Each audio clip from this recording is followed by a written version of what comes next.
اعوذ باللہ من الشیطان الرجیم بسم اللہ الرحمن الرحیم ولا تنکحوا المشرکات، اور شرک والی عورتوں سے نکاح نہ کرو، حتیٰ یہاں تک کہ یؤمننا مسلمان نہ ہو جائیں، ولا امۃ مؤمنۃ، اور بے شک مسلمان لونڈی خیرٌ بہتر ہے من مشرکۃ مشرکہ عورت سے، ولو اعجبتکم اگرچہ وہ تمہیں بھاتی ہو، ولا تنکحوا المشرکین، اور مشرکوں کے نکاح میں نہ دو، حتیٰ یؤمنوا جب تک کہ وہ ایمان نہ لائیں، ولعبد مؤمن، اور بے شک مسلمان غلام خیر من مشرک مشرک سے اچھا ہے، ولو اعجبکم اگرچہ وہ تمہیں بھاتا ہو، اولئک وہ لوگ یدعون بلاتے ہیں الی النار دوزخ کی طرف، واللہ یدعو اور اللہ تعالی بلاتا ہے الی الجنت جنت کی طرف، والمغفرۃ اور بخشش کی طرف، بِإِذْنِهِ اپنے حکم سے، وَيُبَيِّنُ آیَاتِهِ اور وہ بیان کرتا ہے اپنی آیتیں، لِلنَّاسِ لوگوں کے لیے، لَعَلَّهُمْ يَتَذَكَّرُونَ کہ کہیں وہ نصیحت مان لیں۔ سورہ بقرہ کا 27واں رکوع یہاں مکمل ہوا، آیت نمبر 221 آج کے درس میں شامل ہے۔ اس آیت میں اللہ رب العزت نے نکاح کے لیے بنیاد ایمان اور اسلام کو قرار دیا، یعنی مسلمان کا نکاح مسلمان عورت ہی سے ہو سکتا ہے، اور اسی طریقے سے مسلمان عورت مسلمان مرد کے نکاح میں دی جا سکتی ہے، اور ان دونوں کے درمیان جو چیز رکاوٹ بنتی ہے ان کے نکاح کے لیے وہ کفر اور شرک ہے۔ اگر ایک شخص کفر میں مبتلا ہے، شرک میں مبتلا ہے، تو اس کو مسلمان عورت نہیں دی جا سکتی۔ اسی طریقے سے ایک عورت وہ کفر اور شرک کا ارتکاب کرتی ہے تو اسے مسلمان مرد اپنے نکاح میں نہیں لے سکتا۔ حضرت عبداللہ بن رواحہ رضی اللہ تعالی عنہ کے بارے میں آتا ہے کہ ان کی ایک لونڈی تھی حبشی، ایک دن غصے میں آ کر انہوں نے اس کو تھپڑ مار دیا، لیکن ان کو اپنا یہ فعل اچھا نہ لگا، جا کر رسول اللہ صلی اللہ علیہ وسلم سے عرض کیا کہ میں نے ایسا کیا۔ تو نبی علیہ السلام نے پوچھا کہ اس کے عقائد اور اعمال کیسے ہیں،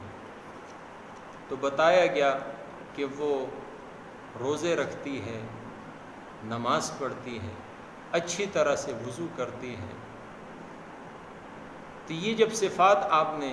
سنی تو آپ علیہ السلام نے فرمایا کہ یہ تو ایماندار ہے، یہ تو مومنہ ہے۔ تو پھر حضرت عبداللہ بن رواحہ نے فرمایا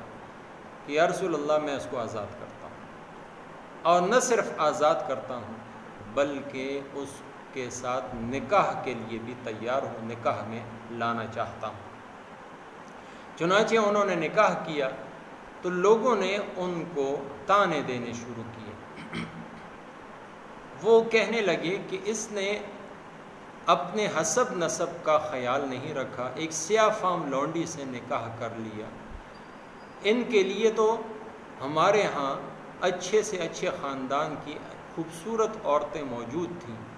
تو ان سے ان کو نکاح ہم کرا دیتے ہیں، لیکن ان کو سیاہ فام لونڈی کے ساتھ نکاح کرنا ان کے شایان شان نہیں۔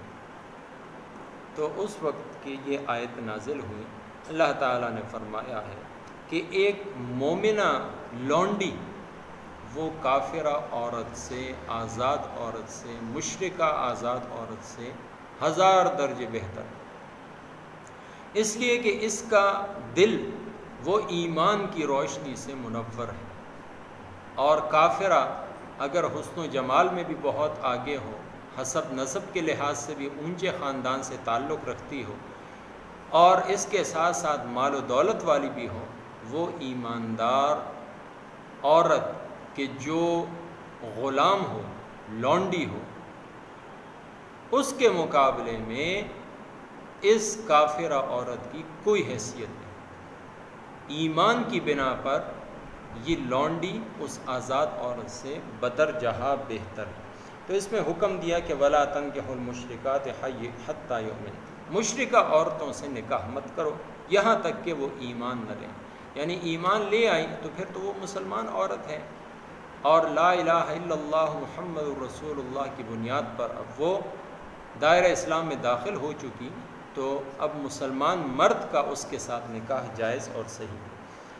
اور ساتھ میں فرمایا کہ بے شک جو مسلمان لونڈی ہے وہ مشرکہ سے بہت بہتر ہے، اگرچہ وہ حسن و جمال میں اتنی اچھی ہو کہ تمہیں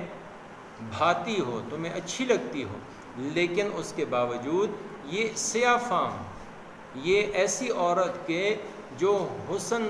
اور جمال کے لحاظ سے بہت کم تر ہی کیوں نہ ہو، ایمان کی وجہ سے اس کافرہ مشرکہ سے بہتر ہے۔ اسی طریقے سے مشرکوں کے نکاح میں اپنی بچیاں، اپنی عورتیں نہ دو یہاں تک کہ وہ ایمان نہ لے آئیں۔ مشرک چاہے جتنا ہی اچھا کیوں نہ ہو، جتنا ہی خوبصورت اور ذی وجاہت کیوں نہ ہو،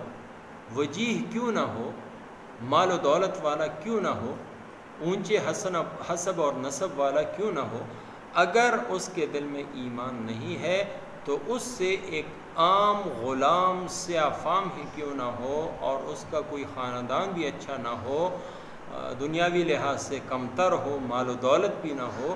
تو یہ غلام یہ ایمان کی وجہ سے اس مشرک سردار سے بہت افضل اور بہتر ہے۔ وجہ کیا ہے؟ اللہ تعالیٰ نے یہ وجہ بیان فرمائی کہ یہ لوگ اپنے کردار سے، اپنے عمل سے دوزخ کی آگ کی طرف دعوت دینے والے ہیں، دوزخ کی آگ کی طرف لے جانے والے ہیں، اور ان کے مقابلے میں جو ایماندار ہیں، مومن مرد اور مومنہ عورتیں ہیں، تو وہ اللہ رب العزت کے حکم سے جنت اور مغفرت کی طرف تمہیں لے جانے والے ہیں۔ بخاری شریف کی حدیث ہے، نبی علیہ الصلوۃ والسلام نے فرمایا کہ عورتوں سے نکاح 4 چیزوں کی وجہ سے کیا جاتا ہے۔ پہلی چیز حسب نسب کو دیکھا جاتا ہے، اونچے حسب نسب والی عورتوں کے ساتھ نکاح کیا جاتا ہے۔ اسی طریقے سے دوسری جو چیز دیکھی جاتی ہے وہ حسن و جمال کو، تو لوگ حسن اور جمال کو دیکھ کر اس عورت سے نکاح کر لیتے ہیں۔ اور تیسری جو وجہ ہے وہ مال و دولت ہے، لوگ مال و دولت کی لالچ میں عورت سے نکاح کرتے ہیں۔ اور چوتھی جو وجہ ہے، چوتھی جو چیز ہے وہ ہے ایمانداری، لہٰذا تم لوگ پہلی 3 چیزوں کو چھوڑو، اور آخری جو چیز ہے یعنی ایمانداری، اس ایمانداری کی وجہ سے لوگوں سے عورتوں سے نکاح کیا کرو، اس لیے کہ یہ چیز انسان کے لیے آخرت کمانے میں، جنت اور بخشش تک پہنچنے میں معاون اور ممد ثابت ہوتی ہے۔ تو اس لیے مسلمان کے لیے اس کے شایان شان یہ ہے کہ عورت کو اپنے نکاح میں لاتے ہوئے، اسی طرح کسی کو اپنی بیٹی دیتے ہوئے دیکھا جائے کہ وہ کتنا دیندار ہے، کتنا اخلاق والا ہے، کردار والا ہے، اور اچھے اعمال سے مزین ہے، تو اس مرد اور اس عورت کو نکاح کے بندھن میں باندھ لینا چاہیے۔ وہ صرف حسن و جمال کو دیکھ کر، دنیاوی مال اور دولت کی چمک دمک کو دیکھ کر، یا